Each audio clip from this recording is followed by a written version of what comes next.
Dans l'actualité de l'architecture et du design, nous allons vous parler de quelqu'un qui vient de travailler dans le Roussillon, au Luberon. C'est pas idiot comme destination. Ah non, bah ça non, permet de faire des pas. reportages pénibles.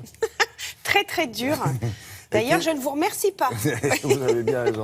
De qui s'agit-il? Alors, il s'agit d'Olivier Gagnère. Alors, Olivier Gagnère, pour moi, c'est vraiment le designer qui représente ce qu'on appelle la French Touch, mais avec l'histoire des arts décoratifs. C'est-à-dire que c'est un designer, décorateur. Pour le situer, années 80, c'est lui qui redécore le café Marly. Vous savez, ce fameux café au Louvre, en face de la pyramide.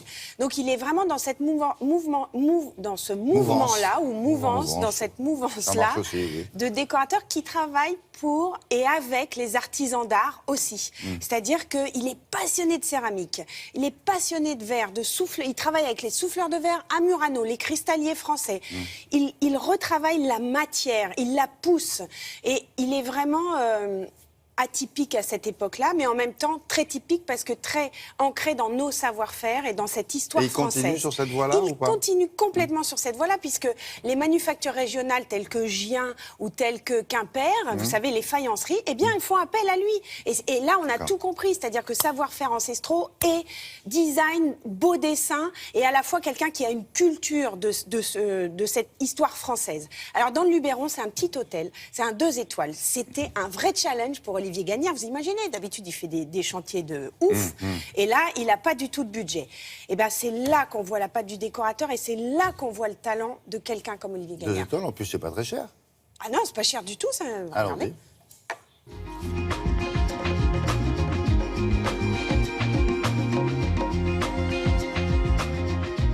Cet hôtel était déjà un hôtel, de toutes les façons, qui était un hôtel qui avait été construit dans les années 70, très simple. Le fonctionnement, la circulation était entièrement modifié au niveau de l'entrée. C'est-à-dire que maintenant, il y a une petite cour ici qui sert pour les petits déjeuners. Cette courette sert d'entrée. Avant, ici, la pièce où on était, c'était simplement une simple salle pour les petits déjeuners. Et après, on a cette immense salle qui est un immense salon dans lequel on a fait, pour les petits déjeuners, une table d'hôtes, une grande table d'hôtes. Et puis après, disséminer simplement du mobilier, des fauteuils, des canapés. C'était évident que la partie, je dirais, d'amener des œuvres d'art, ce sont des œuvres d'un artiste italien qui vit en France, beaucoup dans le Midi d'ailleurs, il s'appelle Marco Del Rey, mais je trouve que ça fonctionne bien. C'est vrai que j'ai fait des chantiers énormes, avec des moyens qui étaient quand même à la hauteur de ces chantiers.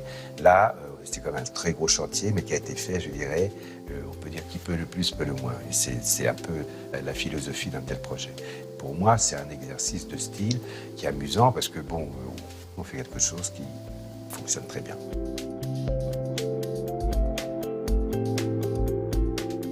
Moi, je suis quelqu'un de totalement autodidacte et j'ai appris avec des artisans. J'ai commencé à dessiner des choses et puis je les ai faites réaliser. Les premières choses que j'ai dessinées, c'était de l'orfèvrerie, donc des choses petites. Et puis après, j'ai commencé à m'intéresser à la céramique. Je suis allé voir des céramistes, des potiers, mais tout simple, des messieurs qui, avec son tour, qui est dans un coin, il m'a montré des choses, il m'a expliqué des choses. Donc à partir de là, j'ai pu réfléchir, comprendre comment ça se faisait et commencer à dessiner. Si on ne sait pas comment les choses sont fabriquées, c'est très compliqué de les concevoir. Je suis allé un peu partout dans le monde faire de la céramique, du verre, du cristal. Je dessine du mobilier, aussi bien avec des entreprises en France qu'à l'étranger. C'est-à-dire qu'un objet qui est bien dessiné, c'est un objet qui ne se démode pas, ou très peu. C'est comme un compositeur de musique. J'écris une partition. Et après, j'ai besoin de travailler avec des interprètes, comme la musique, compositeur et interprète. Et suivant, à partir de la même partition, du même dessin, du même projet, si vous allez voir tel artisan, tel interprète, vous allez avoir des résultats qui vont changer. Et c'est ça qu'il faut faire chanter, c'est la main de l'artisan.